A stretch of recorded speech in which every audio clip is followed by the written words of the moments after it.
Hello दोस्तों, स्वागत है आपका हमारे YouTube channel knowledge is power में। और आज का जो हमारा लेक्चर है, जो हमारी सीरीज चल रही है दोस्तों, उस सीरीज़ का 14वां लेक्चर है, जिसमें हमने अधिगम पढ़ा, अधिगम का स्थानांतरण पढ़ा। आज हम सिद्धांत पढ़ेंगे, कुछ उससे ही संबंधित सिद्धांत हैं। सबसे पहला सिद्धांत है दोस्तों हमारा समरूप तत्व अधिगम अंतरण का सिद्धांत। ये किसने दिया था दोस्तों? तो ये सोरेनसन ने दिया था, समरूप तत्व अधिगम अंतरण सिद्धांत। थर्नडाइक, रूगर और सोरेनसन, ठीक है ना। तो जो समरूप तत्व अधिगम अंतरण सिद्धांत है वो क्या कहता है दोस्तों कि पहली व दूसरी परिस्थिति में यदि समान प्रकार के तत्व होते हैं, पहली व दूसरी परिस्थिति में यदि समान प्रकार के तत्व होते हैं तो अधिगम का अंतरण अधिकतम मात्रा में होगा, ठीक है ना। जैसे गणित का ज्ञान प्राप्त कर लेने के बाद भौतिकी का ज्ञान प्राप्त करना और भी क्या हो जाता है दोस्तों, आसान हो जाता है, ठीक है ना। क्योंकि दोनों के तत्व क्या होते हैं दोस्तों, समान होते हैं। तो पहली व दूसरी परिस्थिति में यदि समान प्रकार के तत्व शामिल होते हैं तो अधिगम का अंतरण अधिक मात्रा में होगा। जैसे गणित का ज्ञान प्राप्त करने के बाद भौतिक विज्ञान का ज्ञान प्राप्त करना आसान हो जाता है, क्योंकि दोनों के तत्व समान रहते हैं। तो एग्जाम में क्या पूछा जाता है कि समरूप तत्व अधिगम अंतरण सिद्धांत किसने दिया था दोस्तों? तो सोरेनसन ने दिया था। और थर्नडाइक, रूगर के साथ मिलकर ये इन्होंने सिद्धांत दिया था दोस्तों। फिर आगे बढ़ते हैं। आगे का सिद्धांत है दोस्तों अधिगम अंतरण अधिक से अधिक होगा, सामान्यीकरण का सिद्धांत। सामान्यीकरण का सिद्धांत दोस्तों कौन ने दिया था? तो ये चार्ल्स जुड ने दिया था, एंड क्रो ने।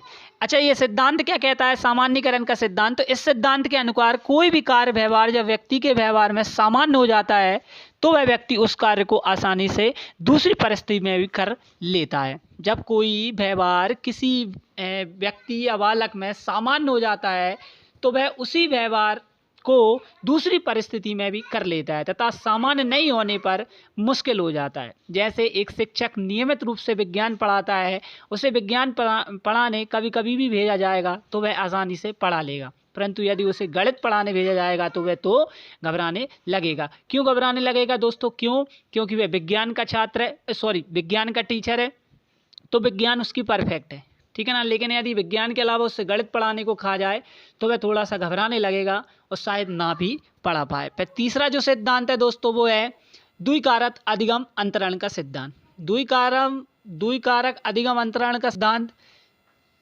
किसने दिया था दोस्तों? तो ये दिया था स्पीयरमैन ने। किसने दिया था दोस्तों? स्पीयरमैन ने दिया था। और इसमें विशिष्ट या सामान्य व्यवहार तत्व का सिद्धांत स्पीयरमैन, ठीक है ना। इसमें स्पीयरमैन ने क्या कहा कि कुछ एस कारक होते हैं और कुछ जी कारक होते हैं, ठीक है ना। एस कारक विशिष्ट कारक होते हैं और जी कारक सामान्य कारक होते हैं। इस सिद्धांत के अनुसार एस कारक असंख्य होते हैं जबकि जी कारक केवल एक ही होता है। इस सिद्धांत के अनुसार हमें सीखने के लिए एस कारक की मदद लेनी होती है तथा इसको पूरा करके काम में जी कारक से लेते हैं, और एस कारक की मदद लेनी पड़ती है, और मदद लेने के साथ जी कारक इसमें क्या करता है दोस्तों, सहायता करता है। फिर है चौथा जो सिद्धांत है दोस्तों वो है हमारा समग्रता या पूर्णाकार का सिद्धांत। वोल्फगैंग कॉलर ने दिया था ये दोस्तों। इसमें क्या है, इस सिद्धांत के अनुसार कोई भी कार्य या व्यवहार तभी संपन्न होता है और आगे के लिए अंतरित होता है जो कि पूर्णाकार में हो, ठीक है ना। किसमें हो? पूर्णाकार में हो, क्योंकि पूर्णाकार या समग्रता के समय प्राणी में सूझ या अंतर्दृष्टि पैदा हो जाती है जो आगे के कार्यों में विशेष योगदान या गुण पैदा करती है, ठीक है ना। यही कॉलर जो वोल्फगैंग कॉलर थे, इन्होंने सूझ या अंतर्दृष्टि का सिद्धांत भी दिया था दोस्तों। और इसी सिद्धांत पर ये इन्होंने समग्रता या पूर्णाकार का सिद्धांत दिया है कि कोई कार्य लंबे समय से हो रहा है और आगे के लिए अंतरित होता है तो उसमें क्या पूर्णाकार में हो, क्योंकि पूर्णाकार और समग्रता के समय प्राणी में क्या होती है दोस्तों, सूझ या अंतर्दृष्टि पैदा हो जाती है जो आगे के कार्यों में क्या करती है दोस्तों, विशेष योगदान करती है। फिर मूल्यों के अभिज्ञान का सिद्धांत जो कि बागले ने दिया था, मूल्यों के अभिज्ञान आदर्श का सिद्धांत। तो ये सिद्धांत क्या कहता है दोस्तों? इस सिद्धांत के अनुसार किसी प्रकार का अधिगम अंतरण केवल विशिष्ट या आदर्श मूल्यों के रूप में ही संभव है, सामान्यतया उसका अंतरण नहीं होता तथा आदर्श मूल्य गुण सर्वाधिक रूप में अंतरित होते हैं। फिर दोस्तों अधिगम अंतरण के प्रभाव हैं, ये थे सिद्धांत दोस्तों, ठीक है ना। 5 सिद्धांत थे। 5 सिद्धांत के फार फिर अधिगम अंतरण के प्रभाव क्या होते हैं दोस्तों? तो अधिगम अंतरण के प्रभावों के आधार पर निम्न प्रकार का होता है। सबसे पहला जो अधिगम अंतरण प्रभाव होता है वो होता है सकारात्मक या धनात्मक अधिगम अंतरण। तो पहली परिस्थिति में प्राप्त ज्ञान अभियोग्यता एवं कौशल दूसरी परिस्थिति में ज्ञान प्राप्ति का समय सहयोग करता है। यदि कोई ज्ञान हमने पहले प्राप्त कर लिया है तो वो ज्ञान दूसरी परिस्थिति में, दूसरी कक्षा में प्राप्त करने में हमारी क्या करता है? वह ज्ञान सहायता करता है। ये होता है सकारात्मक या धनात्मक अधिगम अंतरण का प्रभाव। पहली परिस्थिति में प्राप्त ज्ञान अभियोग्यता एवं कौशल दूसरी परिस्थिति में ज्ञान प्राप्ति का समय सहयोग करता है, तो यह सकारात्मक या धनात्मक अधिगम अंतरण कहलाता है। जैसे उदाहरण की बात करें दोस्तों, तो साइकिल चलाना सीखने के बाद मोटरसाइकिल चलाना सीखना, ठीक है ना, तो ये धनात्मक अधिगम अंतरण सिद्धांत है। यहाँ से बहुत क्वेश्चन आते हैं दोस्तों, तो ध्यान रखना है। फिर है नकारात्मक या ऋणात्मक अधिगम अंतरण। तो एक परिस्थिति में प्राप्त ज्ञान दूसरी परिस्थिति में ज्ञान प्राप्ति के लिए समय में बाधा उत्पन्न करता है, सहयोग नहीं कर रहा है, अब क्या कर रहा है दोस्तों? बाधा उत्पन्न करता है या बाधक बन जाता है, तो यह एक प्रकार से नकारात्मक या ऋणात्मक अधिगम अंतरण कहलाता है। जैसे एक पुरानी मोटरसाइकिल चलाने के बाद अचानक नवीन मोटरसाइकिल चलाना, ठीक है ना, तो ये क्या करता है? बाधा। या फिर दूसरा है कि भारतीय कार चालक को अमेरिकी कार चलाने को देने पर बाधा आती है। फिर होता है पार्श्विक अधिगम अंतरण, ठीक है ना। एक शरीर में, हमारे शरीर में या दायां या बायां पक्ष होते हैं। जब हम कोई प्रशिक्षण दाएं अंग को प्रदान करते हैं तो वह अंग उस कार्य की ठीक तरह से करने लगता है, लेकिन परंतु जब हम चाह लें कि दूसरा अंग भी उसी तरह से उस कार्य को करे तो वह होने लग जाता है। जैसे दाएं हाथ से खाना खाने वाला व्यक्ति चाहने पर बाएं हाथ से भी खाना खा सकता है, ठीक है ना। तो ये पार्श्विक भी हो सकता है, ठीक है ना, चाहे तो हो सकता है दोस्तों, ठीक है ना। ये तीसरा था। फिर है लंबवत अधिगम अंतरण। जब कोई भी अधिगम एक के बाद एक उसी दिशा में कृपया उपयोग में आ जाता है तो वह लंबवत अधिगम अंतरण होता है। जैसे गणित में सबसे पहले संख्याओं को ज्ञान प्राप्त किया जाता है तथा उनके आधार पर जोड़ना, घटाना, गुणा, भाग करना के क्रम में सीखते जाते हैं। तो ये जो अधिगम अंतरण कहलाता है दोस्तों, ये कहलाता है लंबवत अधिगम अंतरण। फिर चौथा है, पांचवा है दोस्तों क्षैतिज अधिगम अंतरण। पहली परिस्थिति में प्राप्त ज्ञान दूसरी परिस्थिति जो कि पहली के समान प्रकृति की है उपयोग में आना क्षैतिज अधिगम अंतरण कहलाता है।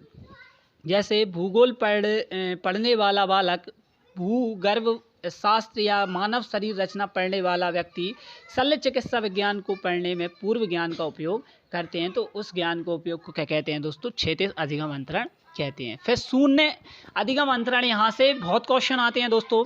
तो जब पहली परिस्थिति में प्राप्त ज्ञान अभियोक्ता का प्रभाव दूसरी परिस्थिति के कार्यों पर बिल्कुल भी नहीं पड़ता, न सकारात्मक पड़ता है न नकारात्मक पड़ता है, तो वह शून्य अधिगम अंतरण कहलाता है। जैसे रहीम का धोया याद कर लेने का प्रभाव कबीर के धोए याद करने पर नहीं आता, ठीक है दोस्तों। तो ये था शून्य अधिगम। फिर अधिगम को प्रभावित करने वाले कारक। एक बालक जो कि अधिगमकर्ता के रूप में कक्षा या विद्यालय में उपस्थित होता है, वह किन किन कारणों से अधिगम प्राप्ति में प्रभावित होता है, वे प्रमुख कारक निम्न है दोस्तों। कौन कौन से हैं वे? तो सबसे पहला है पूर्व ज्ञान। पूर्व ज्ञान अधिगम को प्रभावित करता है। पूर्व ज्ञान, ठीक है ना। कैसा ज्ञान है? अच्छा ज्ञान है तो अच्छा प्रभाव करेगा, बुरा ज्ञान है तो बुरा प्रभाव करेगा। फिर है वातावरण, परिवार, समाज, विद्यालय का वातावरण, चाहे परिवार का वातावरण हो, चाहे समाज का वातावरण हो, चाहे विद्यालय का वातावरण, ठीक है ना, अधिगम को प्रभावित करता है। स्वास्थ्य भी अधिगम को प्रभावित करता है। अभिप्रेरणा भी अधिगम को प्रभावित करती है। बुद्धि लब्धि भी करती है, आयु भी करती है, परिपक्वता ध्यान में रखना है, कभी कभी कन्फ्यूजन होता है, ठीक है ना। तो परिपक्वता भी अधिगम को प्रभावित करती है। लिंग भी प्रभावित करता है। थकान, मित्र मंडली, विषय वस्तु की प्रकृति कैसी है, वो भी अधिगम को बहुत प्रभावित करती है। शिक्षक का व्यवहार भी अधिगम को प्रभावित करता है। शिक्षण विधियाँ भी अधिगम को प्रभावित करती हैं। और सीखने की रुचि है या नहीं है, तो वो भी सीखने को क्या करती है दोस्तों? प्रभावित करती है। अब अधिगम के कुछ निहितार्थ हैं या संप्रत्यय, संप्रत्यों को पढ़ लेते हैं कि संप्रत्य क्या है। तो वे महत्वपूर्ण प्रत्यय या विचार कह सकते हैं जो व्यक्ति या बालक के सीखे हुए ज्ञान व्यवहार को स्थायी बनाने में विशेष योगदान प्रदान करते हैं, अधिगम के निहितार्थ या संप्रत्यय क्या कहलाते हैं दोस्तों? कि वे महत्वपूर्ण प्रत्यय विचार जो व्यक्ति बालक के सीखे हुए ज्ञान व्यवहार को स्थायी बनाने में विशेष योगदान प्रदान करते हैं, उन्हें ही मनोविज्ञान की भाषा में अधिगम के संप्रत्य कहते हैं। अधिगम के संप्रत्यों को लेकर सबसे पहले प्रसिद्ध मनोवैज्ञानिक विलियम जेम्स ने अपनी प्रसिद्ध पुस्तक द प्रिंसिपल ऑफ साइकोलॉजी में वर्णन किया था। तो क्या वर्णन किया था? वर्णन किया था दोस्तों, तो कब किया था दोस्तों? तो 1800 में इन्होंने एक पुस्तक लिखी प्रिंसिपल ऑफ साइकोलॉजी, और उसमें क्या वर्णन किया था? किसने वर्णन किया था दोस्तों? तो विलियम जेम्स ने संप्रत्यों को वर्णन किया था। अब सबसे पहला जो संप्रत्य है वो है आत्म संप्रत्य, सेल्फ कंसेप्ट। हमारे द्वारा स्वास्थ्य के लिए जो धारणा या विचार होते हैं उन्हें ही आत्म संप्रत्य कहते हैं। हमारे द्वारा स्वयं के लिए जो धारणा या विचार होते हैं उन्हें ही आत्म संप्रत्य कहते हैं। आत्म संप्रत्य दो प्रकार के होते हैं, वास्तविक आत्म संप्रत्य और आदर्शात्मक आत्म संप्रत्य। अब वास्तविक क्या होता है दोस्तों? जब एक व्यक्ति स्वयं के बारे में वर्तमान को लेकर सोचता है कि मैं क्या हूँ, कौन हूँ, कैसा हूँ, तो ये वास्तविक संप्रत्य है। और उसी प्रकार आदर्शात्मक संप्रत्य क्या होता है दोस्तों? जब एक व्यक्ति अपने भविष्य को लेकर सोचता है कि मैं क्या बनूंगा, कैसे बनूंगा और कब बनूंगा, तो ये आदर्शात्मक है। ठीक है ना। फिर आत्म संप्रत्य का निर्माण के पक्ष होते हैं कि किसी भी व्यक्ति या बालक में आत्म संप्रत्य निर्माण के लिए निम्न दो पक्ष जिम्मेदार होते हैं। कौन कौन से पक्ष जिम्मेदार होते हैं? कि शारीरिक पक्ष, एक व्यक्ति अपने शरीर की रचना एवं रंग रूप। तो कौन कौन से पक्ष जिम्मेदार होते हैं दोस्तों? तो शारीरिक पक्ष और मानसिक पक्ष। शारीरिक पक्ष क्या होता है दोस्तों? कि एक व्यक्ति अपने शरीर की संरचना एवं रंग रूप के आधार पर सोचता है कि मैं कितना सुंदर हूँ, हैंडसम या आकर्षक लगता हूँ। और दूसरा पक्ष होता है दोस्तों मानसिक पक्ष। जब एक व्यक्ति अपनी बौद्धिक क्षमता, बुद्धि लब्धि, परिपक्वता आदि को लेकर सोचता है तो वह उसके लिए मानसिक पक्ष की अवधारणा होती है दोस्तों। तो कौन कौन से पक्ष होते हैं? संप्रत्य आदि संप्रत्य निर्माण के कौन से दो पक्ष होते हैं दोस्तों? एक होता है शारीरिक पक्ष और दूसरा होता है मानसिक पक्ष। तो मानसिक पक्ष की अवधारणा होती है। अब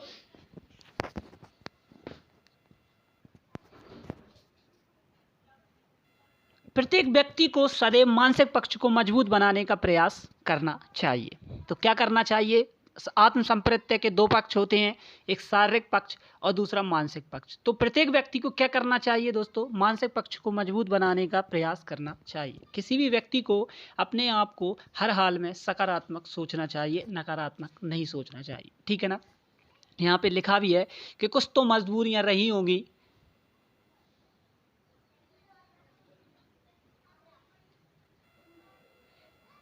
किसी भी व्यक्ति को अपने आप को हर हाल में सकारात्मक सोचना चाहिए। एक शिक्षक के रूप में कार्य करते समय अपने विद्यार्थियों के सकारात्मक संप्रत्य विकास में योगदान प्रदान करना चाहिए। ठीक है ना।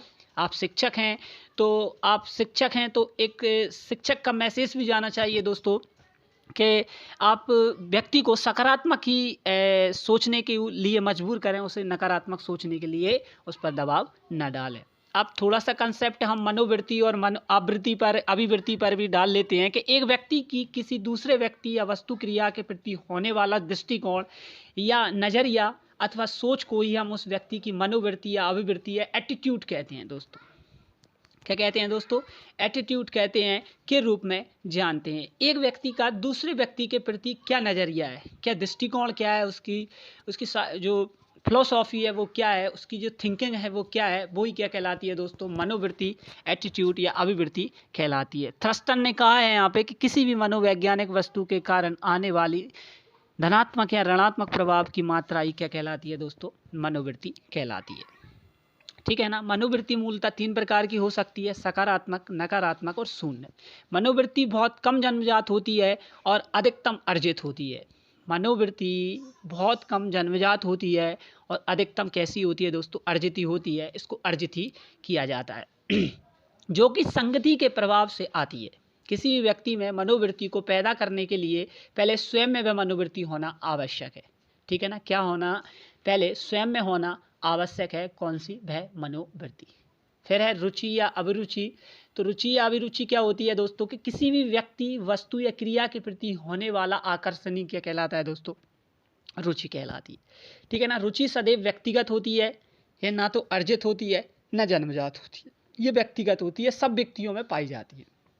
रुचि जन्मजात व अर्जित दोनों प्रकार की हो सकती है।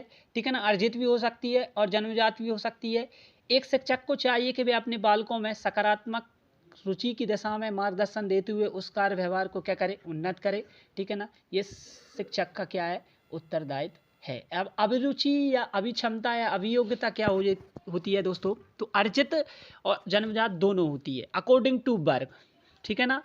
हम अकॉर्डिंग टू वर्क, हम जो काम कर रहे हैं वो अर्जित है या जन्मजात है, तो दोनों ही होती है दोस्तों। किसी भी, अब होती क्या है दोस्तों, तो किसी भी व्यक्ति का व्यवसाय या पद ही उसकी अभिरुचि, अभिक्षमता या अभियोग्यता के रूप में देखा जाता है तथा ये उसकी रुचि का भविष्य या परिणाम होता है।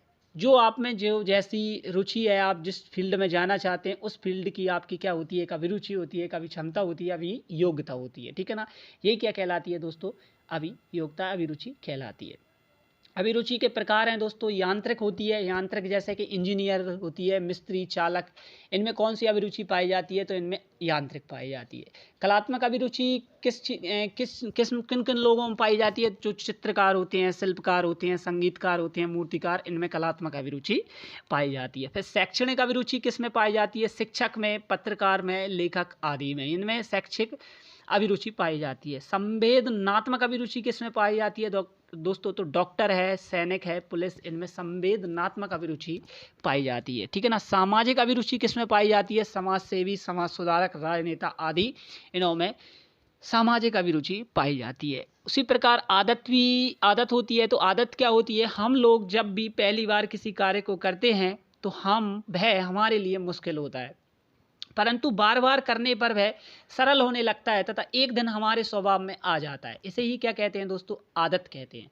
तथा आदत हमारे कार्यों को सरल बनाने वाला व्यवहार है। कभी कभी बुरी आदत का भी प्रभाव पड़ जाता है दोस्तों, तो याद रखना है आदत सकारात्मक होना चाहिए, नकारात्मक नहीं होना चाहिए। गैरेट ने कहा है कि आदत उस व्यवहार को दिया जाने वाला नाम है जो इतनी अधिक बार दोहराया जाता है कि यंत्रवत हो जाता है, अपने आप होने लगती है कोई काम, जैसे कि आप भी कोई काम अपने आप करते हो। ठीक है ना। लाडेल ने क्या कहा है कि आदत वह कार्य है जिसे व्यक्ति पहली बार जानबूझकर स्वेच्छा से करता है, परंतु बार बार करने से वह स्वतः होने लग जाता है। सामान्यतः आदतें दो प्रकार की होती है, अच्छी और बुरी आदतें, परंतु वैलेंटाइन ने 7 प्रकार की आदतों का उल्लेख किया है। वैलेंटाइन ने कितनी आदतों का उल्लेख किया है दोस्तों, 7। पहली होती है यांत्रिक, कपड़ों के बटन बंद करना, जूतों के फीते बांधना, टाई बांधना, ये यांत्रिक होती है। नाड़ी तंत्र संबंधित आदतें होती हैं दोस्तों, जैसे पैर हिलाना, दांतों से नाखून काटना, पेन को मुंह में लेना, ये भी क्या है, आदत होती है। तो ये कुछ आदतें दोनों पाई जाती हैं बच्चों में, तो ये आदतें शायद ना हो, इसलिए आपको क्या करना है, बच्चे को रोकना है। शारीरिक अभिलाष से संबंधित आदतें होती हैं कुछ, जैसे धूम्रपान करना, चाय पीना, शराब पीना आदि। ये कैसी होती हैं, ये शारीरिक अभिलाष से संबंधित आदतें होती है। फिर भाषा संबंधित आदतें होती है कि तकिया कलाम करना, अशुद्ध भाषण बोलना, अपशब्द प्रयोग करना। अक्सर देखा होगा आपने बालकों में इस टाइप की आदतें पाई जाती हैं। फिर विचारों से संबंधित आदतें होती हैं, अच्छे विचार होते हैं और बुरे भी विचार होते हैं। नैतिक आदतें होती हैं, बड़ों का कहना ना मानना, सेवा भाव आदि रखना, बड़ों का कहना मानना, सेवा भाव आदि रखना, ये नैतिक आदतें होती हैं। और 7वीं जो है भावना संबंधित आदतें होती हैं, जैसे प्रेम रखना, दया करना, करुणा करना और सहयोग। ठीक है ना। आदत की उपादेयता क्या है दोस्तों, तो रायबर्न यहाँ पर विचार देते हैं कि सीखना आदतों के निर्माण की प्रक्रिया है। सीखना आदतों के निर्माण की प्रक्रिया है। यदि आप सीख रहे हैं और सीखना आपकी आदत बन जाती है तो फिर सीखना बहुत दूर तक जाता है दोस्तों। ठीक है ना। ड्यूक ऑफ वेलिंगटन ने भी कहा है कि आदत व्यक्ति का दूसरा स्वभाव है। अगर कोई सीख रहा है और सीखने को ही आदत बना लेता है तो उसका विकास निसंदेह आगे की ओर जाता है, उसका भविष्य उज्जवल हो जाता है। ठीक है ना। जो सामान्य स्वभाव से उस 10 गुना अधिक शक्तिशाली होता है। ठीक है ना। आदतें हमारे व्यक्तित्व का निर्माण करती हैं। यदि अच्छी आदतें हैं तो हमारा व्यक्तित्व भी अच्छा होगा, और बुरी आदतें हैं तो हमारा व्यक्तित्व भी कैसा होगा दोस्तों, बुरा होगा। इसलिए आदतें हमेशा अच्छी होनी चाहिए, बुरी नहीं होनी चाहिए। ये याद रखना है, ये हमको बच्चों तक मैसेज पहुंचाना है दोस्तों। क्यों? क्योंकि हम एक शिक्षक एज अ टीचर, सीखने की कुछ विधियाँ होती हैं दोस्तों, तो विधियाँ भी पढ़ लेते हैं कि मनोविज्ञान में सीखने के लिए कुछ तरीके सुझाए गए हैं। जिन्हें सीखने की विधियाँ कहते हैं। कैसे सीखा जाता है, किस टाइप से पढ़ा जाता है, तो पढ़ लेते हैं। एक होता है दोस्तों विराम या अविराम सीखना। जब व्यक्ति किसी विषय वस्तु को पढ़ते समय बीच बीच में रुकता है, यानी विश्राम लेकर पढ़ता है, तो वह विराम सीखना होता है। और यदि व्यक्ति बिना रुके लगातार पढ़ता रहता है तो वह अविराम सीखना कहलाता है। जब विषय वस्तु ज़्यादा बड़ी लंबी होती है तो वहाँ विराम, तथा छोटी विषय वस्तु हो तो वहाँ अविराम सीखता है। कमज़ोर व छोटी कक्षाओं के बालक विराम सीखते हैं, जबकि बड़ी कक्षा या प्रतिभाशाली बालक अविराम सीखता है। विराम सीखना, प्रतिभाशाली बालक अविराम सीखता है। विश्राम सीखना मनोवैज्ञानिक दृष्टिकोण से अधिक श्रेष्ठ है, क्योंकि इसमें व्यक्ति विश्राम करते हुए आसानी से सीखता रहता है। व्यक्ति विश्राम करते हुए आसानी से सीखता रहता है, परंतु जब वह अविराम सीखता है तो थकान अधिक होती है दोस्तों, ठीक है ना। इसलिए अच्छे से सीखना चाहिए। अब पूर्ण सीखना या आंशिक सीखना क्या होता है दोस्तों? जब विषय वस्तु को पूर्ण रूप से या एक साथ सीखने का प्रयास करता है तो वह पूर्ण सीखना होता है, जबकि विषय वस्तु को अंशों में विभाजित कर एक एक अंश को सीखने का प्रयास करता है तो वह आंशिक सीखना होता है। क्या? कि जब विषय वस्तु को पूर्ण रूप से या एक साथ सीखने का प्रयास करता है तो वह पूर्ण सीखना होता है, और जबकि विषय वस्तु को अंशों में मतलब पार्ट्सों में विभाजित कर करके एक एक अंश को सीखने का प्रयास करता है तो वह आंशिक सीखना कहलाता है दोस्तों। जब विषय वस्तु छोटी होती है तो पूर्ण सीखना अच्छा रहता है दोस्तों, तथा बड़ी या लंबी होती है तो अंश सीखना ज़्यादा प्रभावशाली रहता है। प्रतिभाशाली व अधिक आयु के व्यक्ति पूर्ण सीखना पसंद करते हैं, तथा कमजोर व छोटे बालक आंशिक सीखना पसंद करते हैं। मनोविज्ञान के अनुसार छोटी व संक्षिप्त विषय वस्तु को पूर्ण विधि से तथा बड़ी व विस्तृत विषय वस्तु को आंशिक विधि से सीखना ज़्यादा उपयोगी रहता है दोस्तों। क्या मनोविज्ञान क्या कहता है? मनोविज्ञान ये कहता है कि छोटी या संक्षिप्त विषय वस्तु को पूर्ण विधि से सीखना और बड़ी व विस्तृत विषय वस्तु को आंशिक विधि से सीखना ज़्यादा अच्छा रहता है दोस्तों, ठीक है ना। एक होता है सभी प्राय सीखना या प्रासंगिक सीखना। ये सबसे अच्छा उदाहरण है और इसी से लोगों को सीखना चाहिए, इसी टाइप से पढ़ना चाहिए। जब एक व्यक्ति या बालक को किसी उद्देश्य को लेकर कोई विषय वस्तु सीखने के लिए दी जाती है तो वह उसे अभिप्राय सीखने का प्रयास करता है।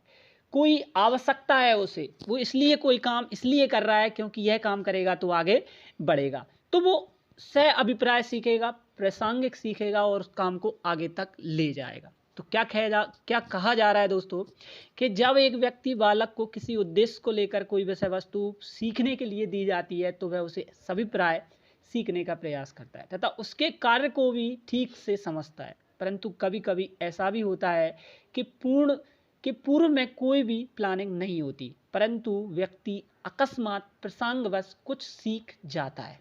ऐसा भी होना स्वाभाविक है दोस्तों, यह प्रासंगिक सीखना होता है, ठीक है ना। यही क्या होता है दोस्तों, यही प्रासंगिक सीखना हो जाता है कि कोई प्लानिंग नहीं थी बट कोई काम हम सीख गए, ठीक है ना। तो ये क्या है, ये प्रासंगिक सीखना होता है। अब सीखने के प्रकार क्या है, तो अमेरिकी शिक्षा शास्त्री डेविड आशुबेल ने ये दिए हैं। तो सीखने के प्रकार हैं कि अभिग्रहण सीखना, रटंत सीखना, अन्वेषण सीखना और सभिप्राय सीखना। इनमें से ये 4 सीखने के प्रकार हैं दोस्तों। इसमें से एक अन्वेषण सीखना और दूसरा सभिप्राय सीखना। ये 2 बहुत ही इम्पोर्टेंट बिंदु हैं यहाँ पे, चूँकि ये एग्ज़ाम में भी पूछे जाते हैं कि यदि कोई बालक पढ़ाई कर रहा है तो उसे किस टाइप से सीखना चाहिए। तो सभिप्राय सीखना सही अच्छा सीखना कहलाता है, और एक अन्वेषण सीखना, ठीक है ना। रटंत तो कभी करवाना ही नहीं है। और अभिग्रहण क्या होता है तो मैं बताता हूँ कि अभिग्रहण सीखना क्या होता है कि जब बालक को विषय वस्तु लिखित या मौखिक रूप से बता दी जाती है और वह बालक वैसी की वैसी उसे क्या कर लेता है, आत्मसात कर लेता है या स्मरण कर लेता है, तो ये होता है अभिग्रहण सीखना। जैसे शिक्षक ने कोई बोर्ड पर नोट लिखवा दिया और बच्चे ने उसको उतार लिया, तो ये होता है दोस्तों अभिग्रहण सीखना। ठीक है ना, इसी को कहते हैं अभिग्रहण सीखना। और वो वैसा का वैसा क्या कर लेता है, उसको स्मरण कर लेता है या याद कर लेता है दोस्तों। दूसरा है रटंत विद्या। तो रटंत विद्या तो करवानी नहीं है। ठीक है ना, रटंत सीखना का मतलब क्या है कि जब बालक व्यक्ति किसी भी विषय वस्तु को वैसा का वैसा रट लेता है, ठीक है ना, परंतु उसे समझने का बिल्कुल भी प्रयास नहीं करता, तो उस टाइप का जो रटंत विद्या होती है दोस्तों, उसी को रटंत सीखना कहते हैं। अब फिर होता है अन्वेषण सीखना। ठीक है ना, ये थोड़ा सा इम्पोर्टेंट भी है कि जब सीखने वाला दी गई विषय वस्तु के अलावा उसमें स्वयं के तर्क, विचार एवं प्रत्यय भी सम्मिलित करने का प्रयास करता है, तो वह अपने आप में क्या कर रहा है दोस्तों, अन्वेषण सीखना कहलाता है। और ये अन्वेषण सीखना ही सबसे अच्छा अन्वेषण सीखना। ठीक है ना, जब कोई बात हमें से कही जा रही है तो उसका तर्क क्या है, उसका विचार क्या है, उसके प्रत्यय क्या है, ये हमारे तरफ से जोड़े जाने चाहिए, उसको समझना चाहिए और समझने के बाद ही उसको आत्मसात करना चाहिए और उसको लेना चाहिए और उसको ग्रहण करना चाहिए। किस उद्देश्य से है, ठीक है ना, उद्देश्य पता नहीं है तो फिर क्या। अर्धग्रहण या सभी प्राय सीखना क्या होता है दोस्तों, कि जब व्यक्ति या बालक किसी भी विषय वस्तु को पूर्ण रूप से अर्थग्रहण करते हुए सीखने का प्रयास करता है, तो वह अर्थग्रहण सीखना होता है तथा इसे मनोविज्ञान सर्वोत्तम प्रकार का सीखना होता है। तो सर्वोत्तम प्रकार का सीखना क्या होता है दोस्तों, तो अर्थग्रहण या सभिप्राय सीखना। ठीक है दोस्तों, तो यहाँ तक हमने अभिप्राय देखे, हमने अभिवृत्ति पढ़ी, रुचि पढ़ी, ठीक है ना, आदतें पढ़ी, और हमने सीखा कि अधिगम को किस टाइप से सीखना होता है दोस्तों। अब हम अधिगम के सिद्धांत पढ़ेंगे, थर्नाई का सिद्धांत, पॉवलोव का सिद्धांत, जो कि हम नेक्स्ट लेक्चर में पढ़ेंगे। इससे पहले यदि आपने हमारे चैनल को सब्सक्राइब नहीं किया है तो प्लीज़ सब्सक्राइब कर लें, जिससे कि हमारी वीडियो के नोटिफिकेशन आपको प्राप्त होती रहे। थैंक यू, धन्यवाद, मिलेंगे नेक्स्ट लेक्चर में।